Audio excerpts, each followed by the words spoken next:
iblis apalagi di akhir zaman menargetkan keluarga, menargetkan rumah tangga. Karena sekalipun rumah tangga organisasi terkecil, tapi dampaknya besar, dampaknya luar biasa. Ada banyak orang karena rumah tangganya hancur, hidupnya hancur. Ada banyak orang karena rumah tangganya hancur, bisnis pekerjaannya hancur.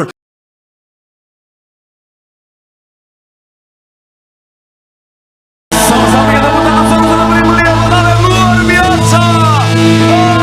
Haleluya, haleluya, haleluya, haleluya, haleluya, haleluya, haleluya, haleluya.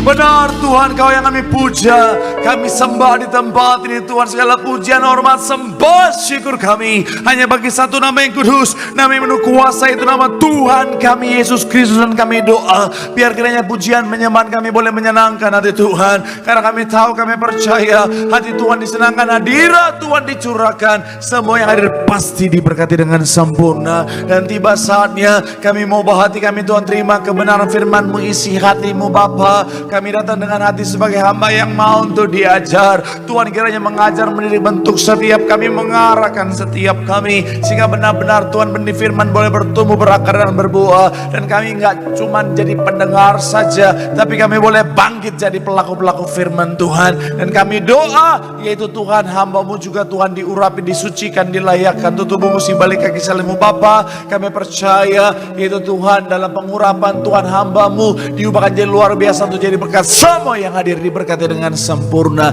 Isi hati-Mu yang disampaikan, segala kemuliaan buat Tuhan. Mari yang siap diberkati dengan sukacita, dengan iman, dengan bangga, sama-sama kita katakan amin. Tepuk tangan yang paling meriah buat Tuhan. Silakan duduk saudara. Terima kasih buat setiap rekan-rekan yang sudah mulai dengan luar biasa. Dan dari mimbar, dari tempat ini saya mau sampaikan salam damai sejahtera, shalom.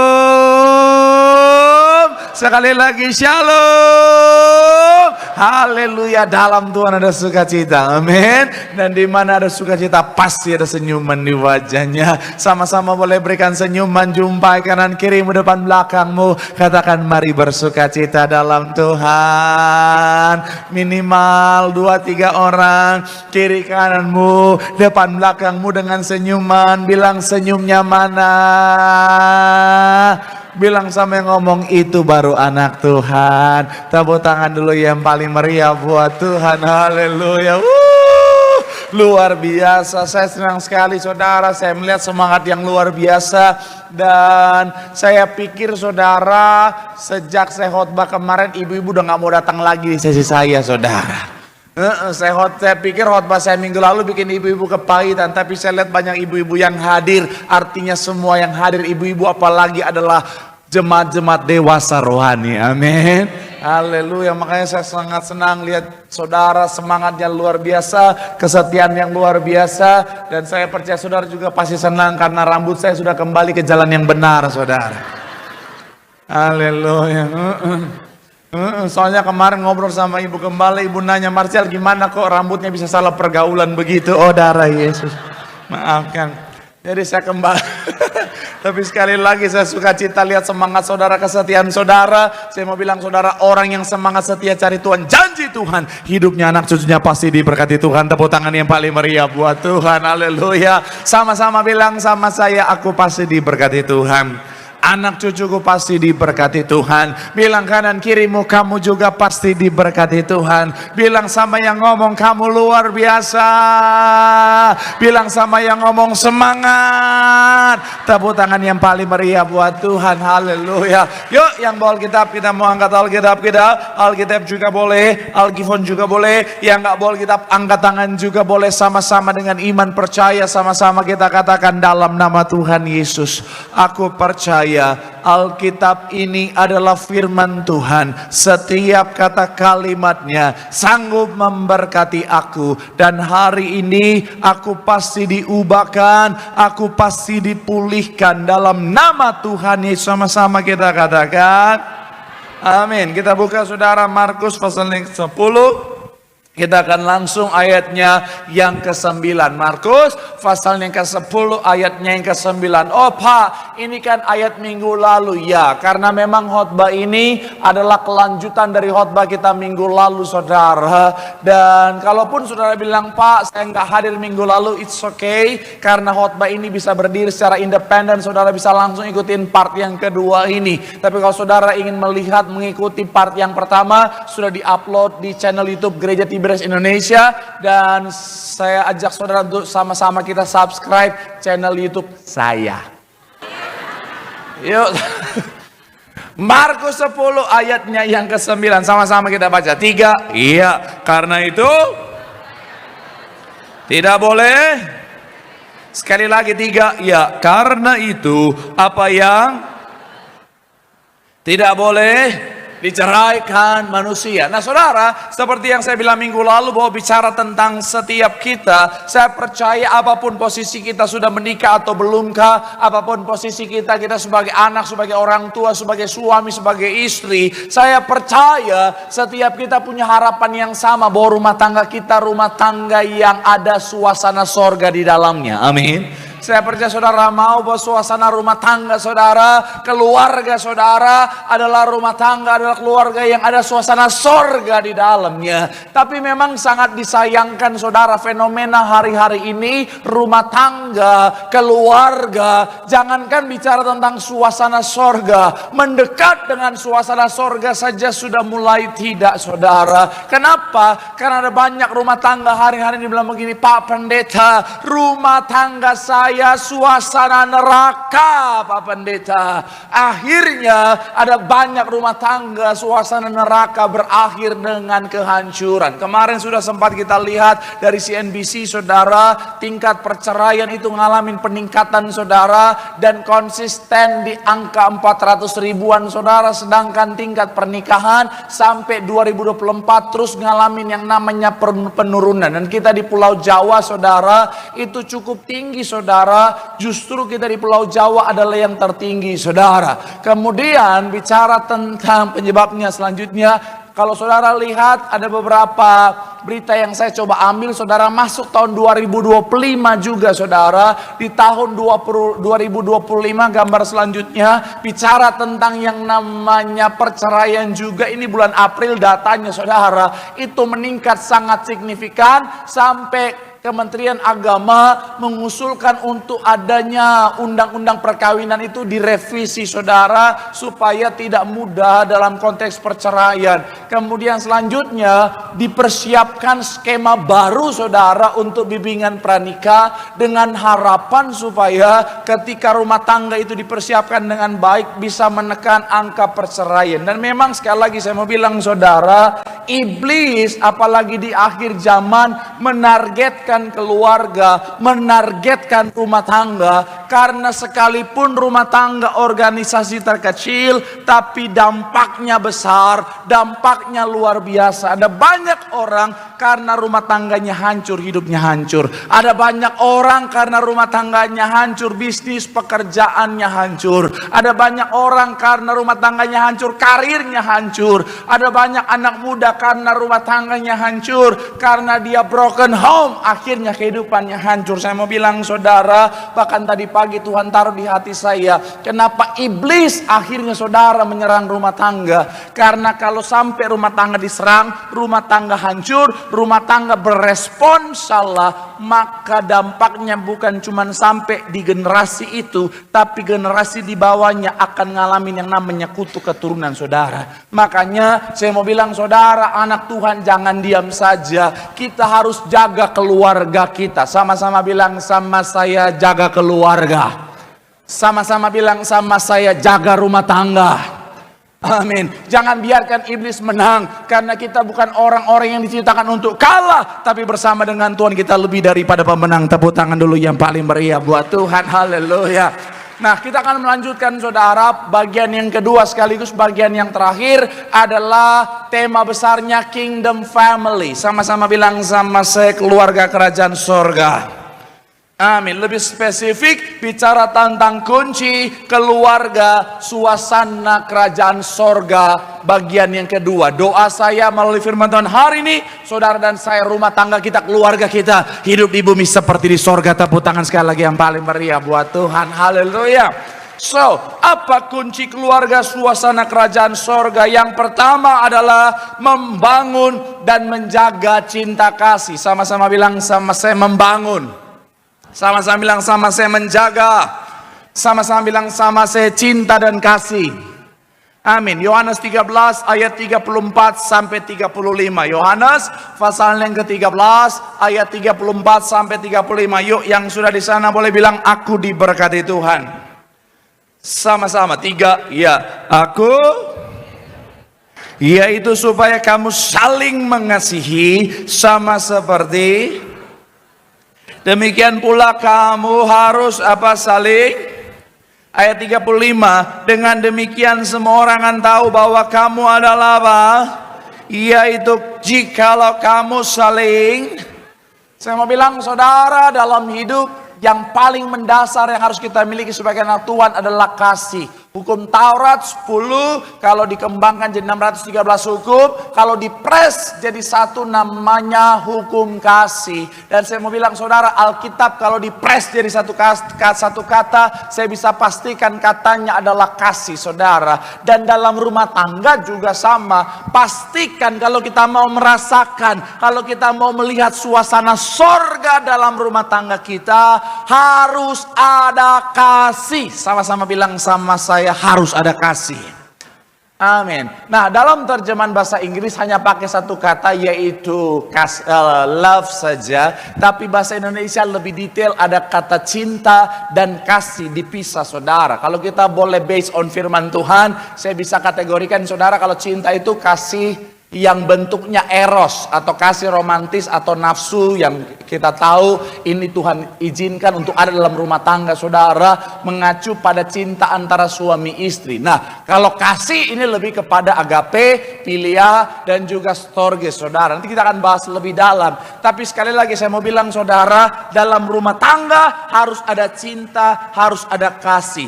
Shalom yang belum menikah. Banyak.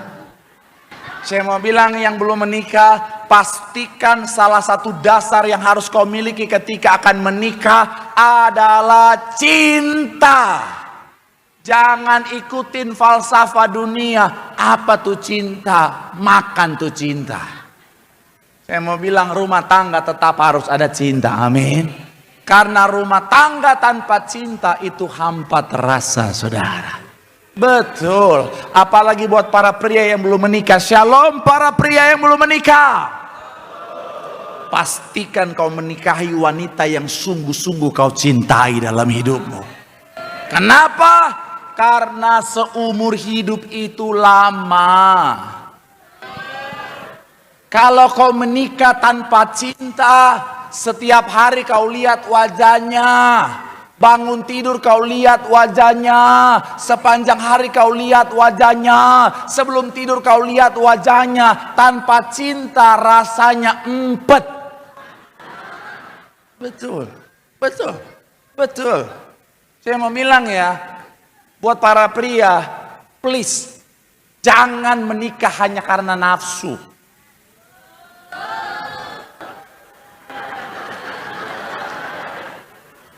Saya lagi ngomong sesama pria ya, wanita jangan ikutan. Ada bagian.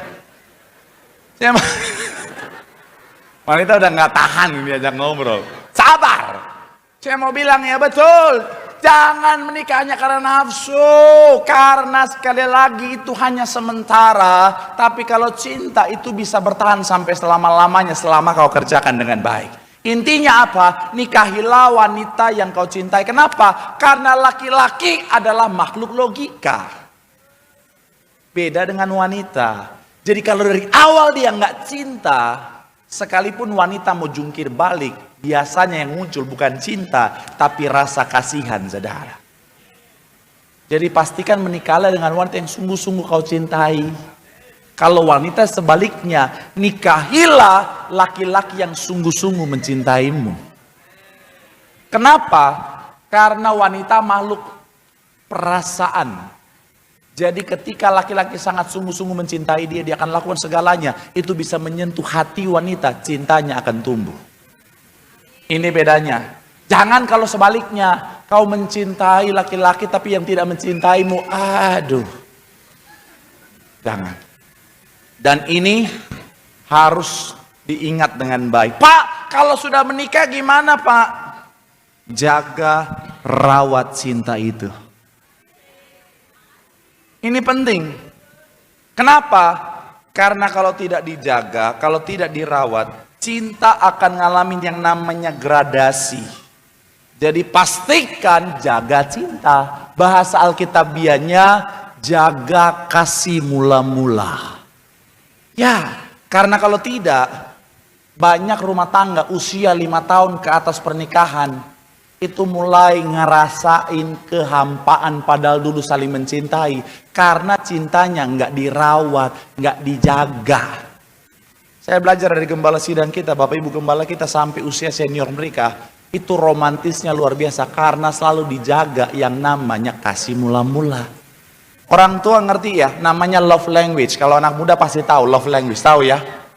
Bahasa cinta tahu ya. Apa cuma ngerti bahasa kolbu? Bahasa cinta ada gini, setiap orang tuh baik dia mengekspresikan maupun mau dicintai itu punya stylenya masing-masing, punya bahasanya masing-masing.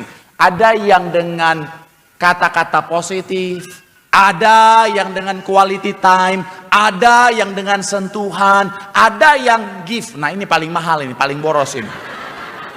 Hadiah terus. Tapi begini, ketika kita pacaran, Alkitab tidak melarang pacaran saudara, ini masih prosesnya saudara untuk sampai kepada pernikahan. Tapi ketika kita pacaran kan kita melihat, oh love language pasangan aku seperti ini. Nah disinilah tugas kita selalu mengerjakan itu. Artinya begini, kalau dari awal kau ada effort, kau berusaha untuk kasih yang terbaik buat dia, terus kerjakan sampai akhir hayat. Misalnya kau tinggal di Bekasi, pacarmu di Tambun lagi.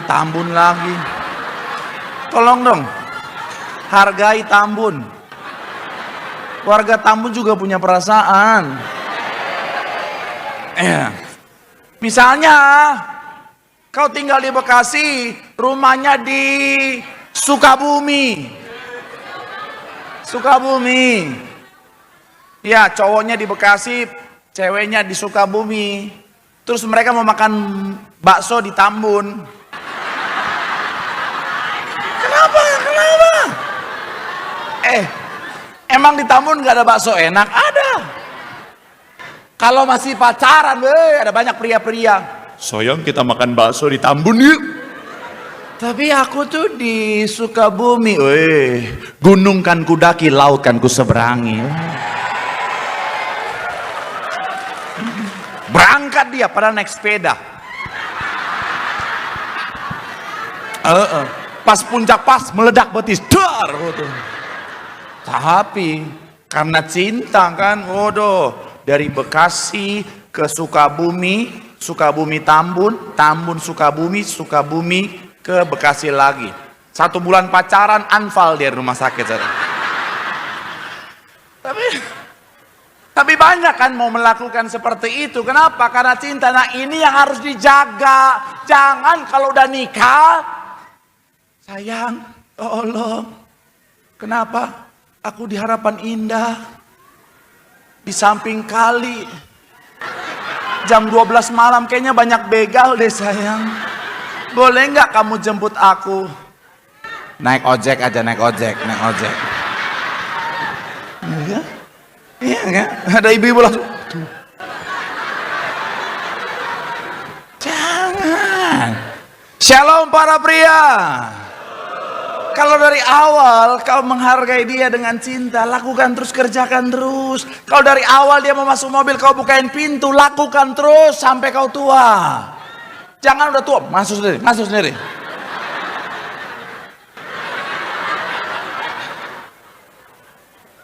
Kalau dari awal setiap kau naik motor bersama dia, kau bukakan tuh footstep-nya. Kau garuk-garuk dengkulnya.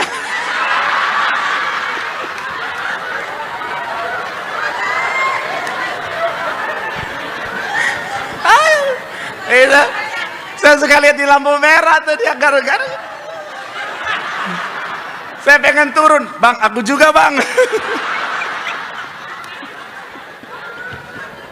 Aduh,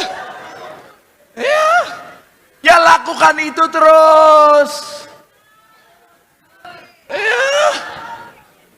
Kalau dari awal setiap kau bonceng di motor dia kau taruh di tangki. Udah kayak Korea-Korea gitu. Ya lakukan itu terus.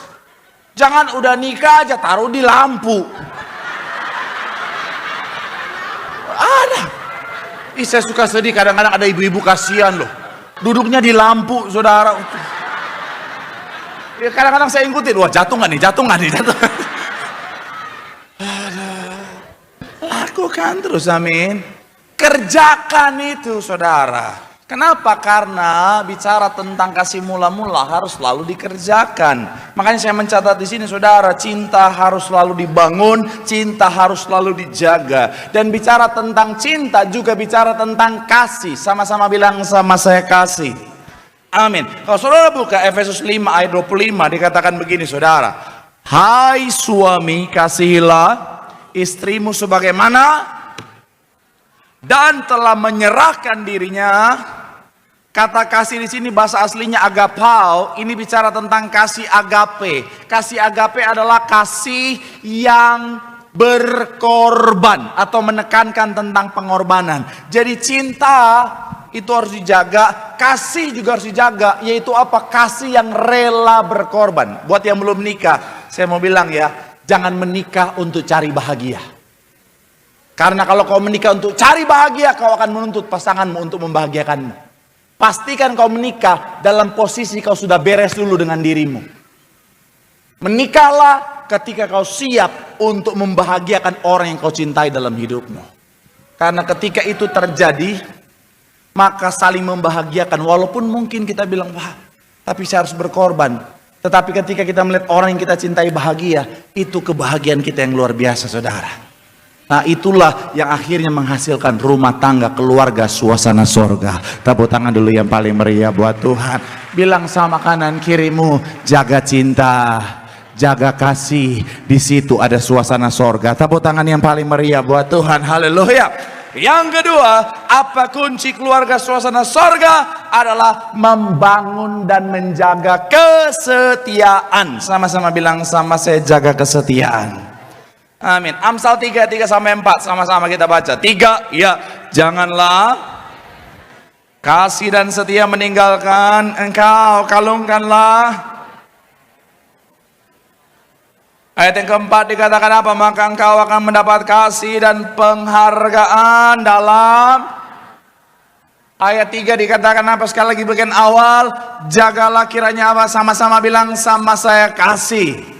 Itu poin yang pertama. Dan yang kedua, kesetiaan. Maleakhi 2 ayat 15. Sama-sama. 3. Iya. Bukankah Allah yang esa menjadikan apa?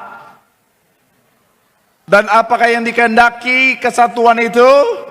Keturunan ilahi. Jadi jagalah dirimu dan janganlah apa?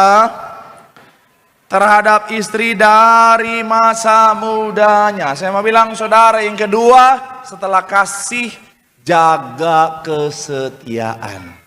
Ada banyak rumah tangga suasana sorga sekalipun ada masalah, tantangan, persoalan, karena mereka jaga kesetiaan. Ada badai, ada gelombang kehidupan, mereka saling topang bersama, andalkan Tuhan, mereka kuat sampai akhir, saudara. Tapi ada banyak rumah tangga mulai hancur, suasana neraka ketika salah satu tidak jaga kesetiaan, saudara. Betul. Ada banyak rumah tangga mulai hancur, rasa suasana neraka karena salah satunya mulai nggak setia. Dan saya mau bilang, inilah yang memang iblis serang hari-hari ini. Iblis tebar roh perzinahan supaya banyak rumah tangga hancur. Makanya saya mau bilang sekali lagi, saudara, jaga kesetiaan. Shalom para pria. Jaga kesetiaan. Kok nggak ada yang amin? Shalomnya banyak. Shalom para pria. Jaga kesetiaan. Shalom para wanita. Jaga kesetiaan. John Piper bilang begini saudara, tetap dalam pernikahan bukan hanya tentang saling mencintai, ini adalah tentang menjaga perjanjian. Sampai kapan? Sampai maut yang memisahkan. Jadi sekali lagi saya mau bilang saudara, pastikan jaga kesetiaan. Karena iblis hari-hari ini sengaja taruh yang namanya roh persinahan. Iblis hari-hari ini taruh kuntilanak di mana-mana. Shalom para pria. Hati-hati. Karena kuntilanak ada di mana-mana.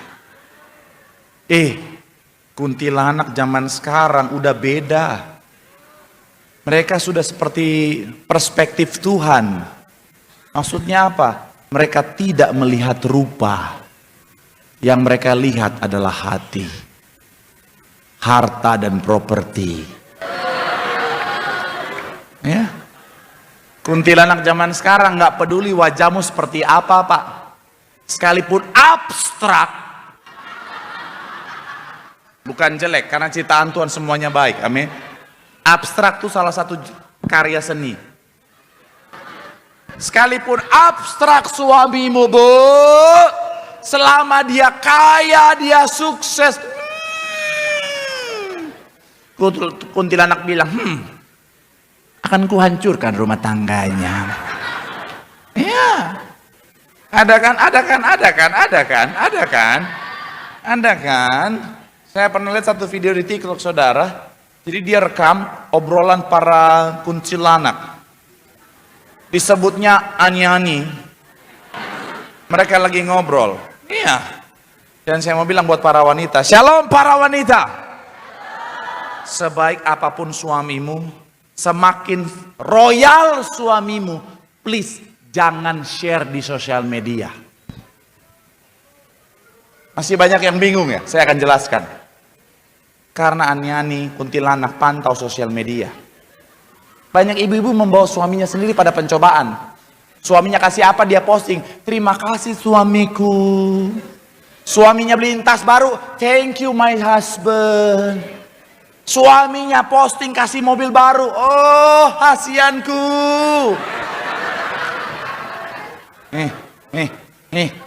Kuntilanak lihat, oh royal suaminya ya.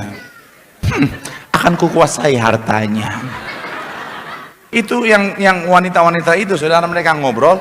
Jadi ternyata ada seorang ibu yang suka posting suaminya suka kasih apa-apa. Terus akhirnya mereka bilang begini, lihat nih suaminya royal nih, yuk kita taruhan siapa yang bisa mendapatkan suaminya. Makanya Bu ya, pesan saya Bu ya, semakin royal suamimu, semakin sukses suamimu, simpen dia. Jangan posting-posting, simpen, ikat di rumah. Betul. Karena semakin kau posting, kuntilanak bilang, Tuhan, apa yang terikat di bumi terikat di sorga. Ya, hati-hati. Begitupun juga sama, para wanita juga sama.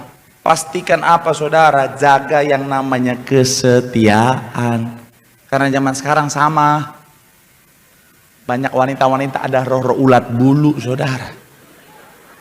Jaga kesetiaan. Gembala sidang selalu bilang apa? Ayo, jaga kekudusan rumah tanggamu.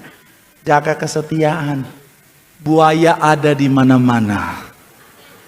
Ya, bahasa mereka juga halus. Halo, Dek.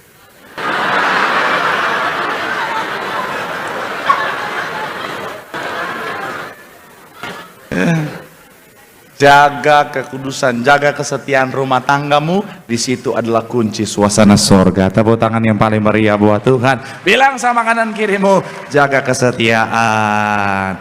Di situ suasana sorga. Tepuk tangan yang paling meriah buat Tuhan. Yang ketiga, saya punya 4 poin, tapi poin yang ketiga saya undang imam musik. Yang ketiga, apa kunci keluarga suasana kerajaan sorga? Membangun dan menjaga komunikasi. Sama-sama bilang sama saya, komunikasi.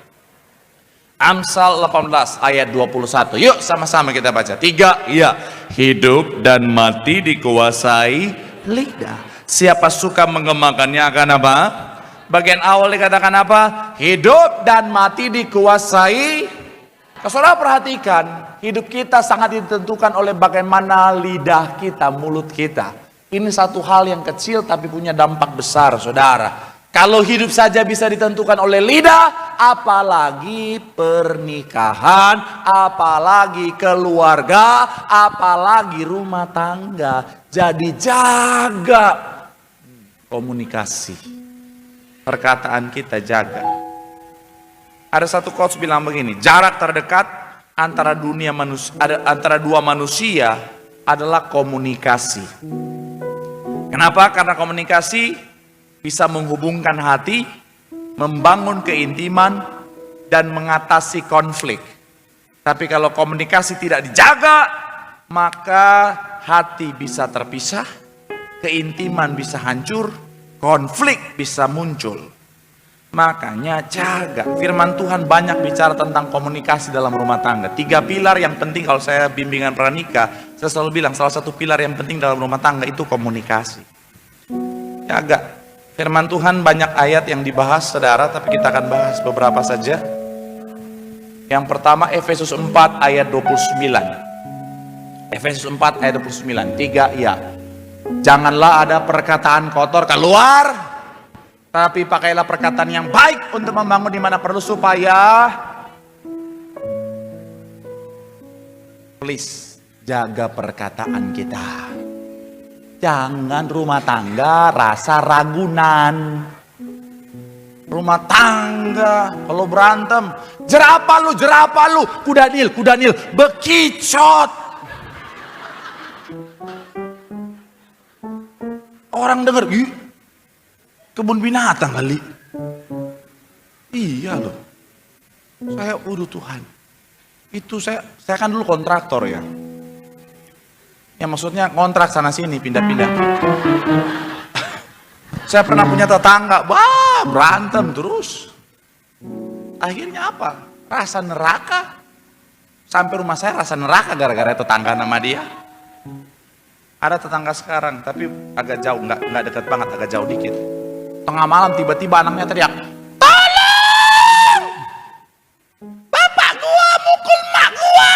Oh Tuhan. Sebagai pendeta yang peduli ya, saya langsung keluar. Aura-aura konselor saya langsung bangkit gitu. Pas saya keluar Pak RT udah duluan. Ya. Tapi yang bikin saya emosi adalah bapak-bapak yang lain gak ada yang keluar. Dalam hati saya, oh my God, cuman kita bapak-bapak di komplek ini. Oh itu, waduh Tuhan. Ini punya korelasi dengan ayat selanjutnya.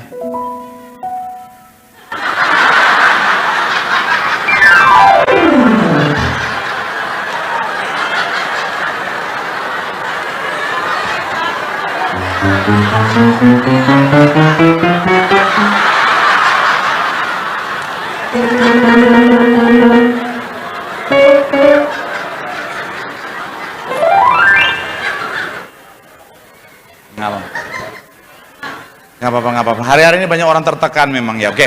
Jadi nggak apa-apa, sukacita bagus.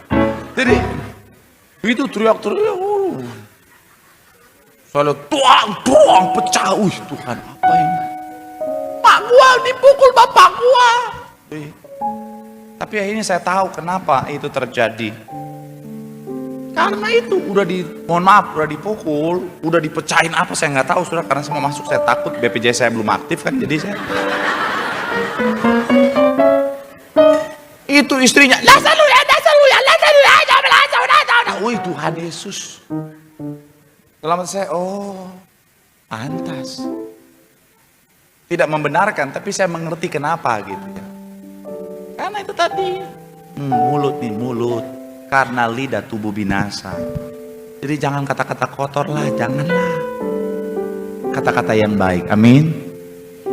Selain itu, dikatakan ayat selanjutnya, Amsal 15 ayat 1, jawaban yang lemah lembut meredakan amarah, tetapi kata-kata yang kasar dapat membakar marah.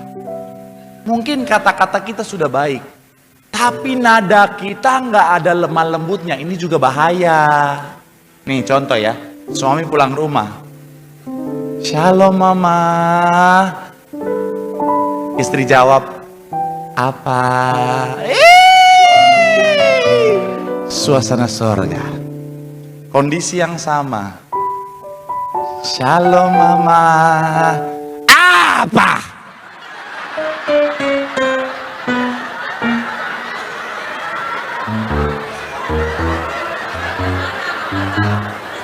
"Apa?" Kondisinya sama, katanya sama, nadanya beda, auranya beda, betul ya? Yang kedua neraka sekali. "Apa? Kuretakkan ginjal kau." Jangan ketawa bu, bertobat bu. Jangan jangan. Semua ngomong kadang-kadang, "Pak, tapi kan saya memang begini pak. Batak, Manado, Ambon, Papua, Cim-cim glodok, Tambun."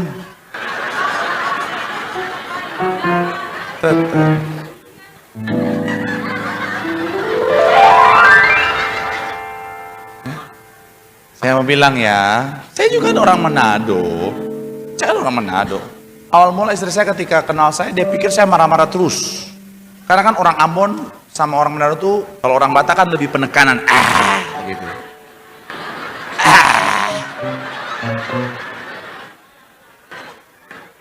Iya. Tapi orang Batak yang tulis kita perjanjian lama. Karena kan zaman nu yang nulis tuh, penulisnya itu orang Batak. Kemudian datanglah air bah. Itu orang Batak.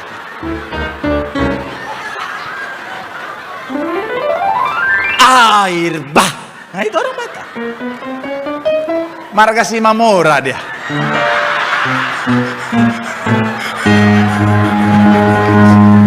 Iya.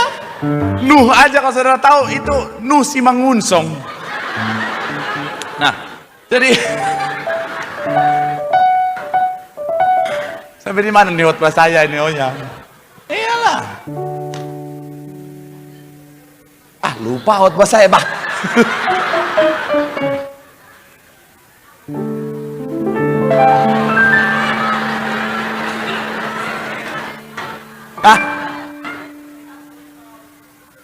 Iya sampai Simangunsong. Nah, jadi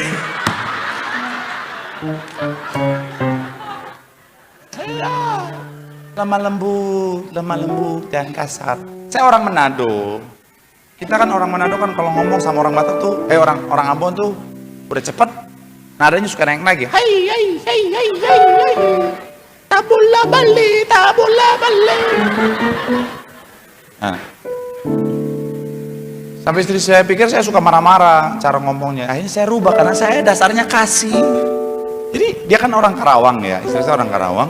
Terbiasa dengar orang Sunda ngomong, jadi saya latih. Sekalipun saya orang Manado yang bicara, ketika ngomong sama istri saya, Nyi itu.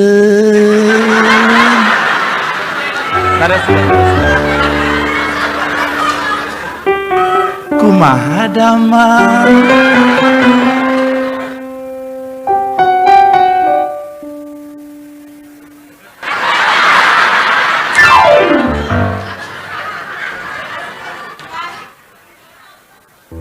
Aya naon atuh? Apakah saya tersiksa? Ya. Udahlah. Selanjutnya Kolose 3:9. Jangan lagi saling mendustai. Jangan ada dusta di antara kita. Suami istri kalau udah menikah nggak usah ada privasi. Terserah saudara mau argumen bagaimana, tapi saya mau bilang sudah diberkati, dua sudah jadi satu. Nggak ada privasi lah. WA nggak usah sembunyi lah. Suami sembunyi-sembunyi WA, kunci-kunci WA, laptop, handphone dikunci pakai pin, udah kayak akses laptop NASA.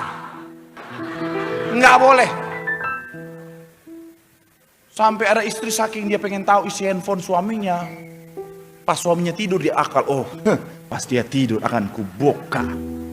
Pakai jari, sidik jari. Salah.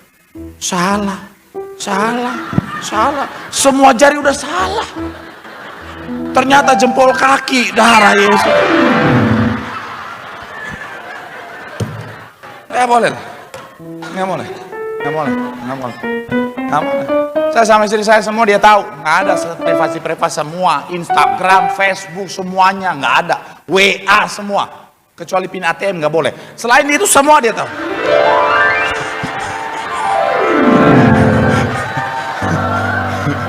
Bahaya. Betul para pria? Wah. Ada apa-apa? So terlanjur Pak, ya sudah. Turut berduka cita. Nggak boleh ada dusta. Yang terakhir dalam komunikasi, Yakobus 1 ayat 19. Hai saudara-saudara yang kukasihi, ingatlah hari ini setiap orang hendaklah cepat untuk mendengar, tetapi lambat untuk, dan juga lambat untuk. Tuhan ciptakan kita dua telinga satu mulut bukan tanpa alasan, tapi karena Tuhan mau kita lebih banyak mendengar, bukan banyak bicara. Karena dalam banyak bicara terdapat banyak kesalahan, kata Alkitab. Jadi biasakan jadi pendengar yang baik. Saya mau bilang buat para wanita, Bu, sekalipun kau punya talenta berkata-kata, Bu, sekalipun waktu Tuhan menciptakan engkau, mungkin Tuhan ciptakan mulai dari bibir dulu, tapi please jadilah pendengar yang baik. Karena gini, dengar baik. Laki-laki itu tidak bercerita.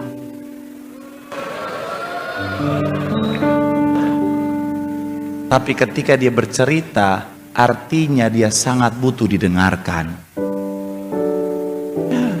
Jadi dengerin. Jangan suami baru ngomong dikit, mah. Aduh, papa tadi kena marah di kantor. Pasti juga gara-gara lu tuh memang laki-laki gak berguna. Lu pasti malas, lu gak bener, lu dasar memang laki-laki apaan lu. Suaminya stroke ringan. Jangan ketawa, tobat Bu, tobat. Dengarkan suamimu, amin. Bapak-bapak juga Pak, ayo. Jadilah pendengar yang baik.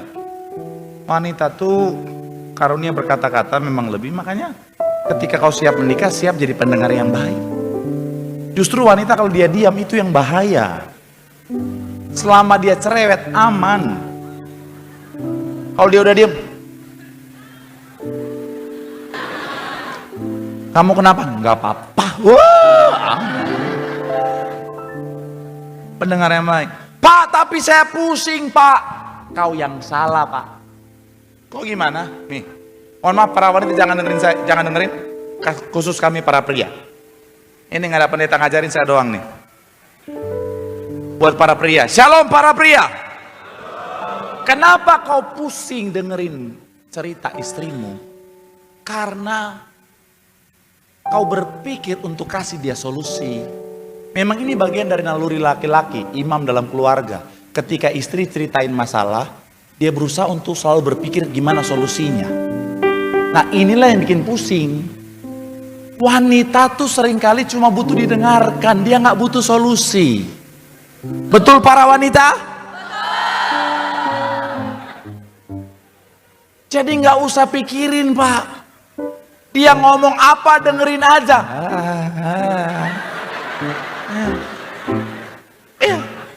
Terserah pikiran mau kemana kek, terserah. Yang penting ekspresi.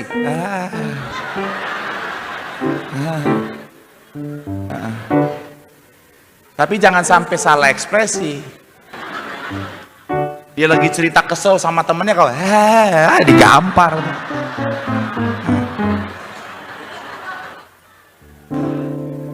Ketika dia kesel gitu, nggak mikir juga nggak apa-apa, yang penting jidat berkerut.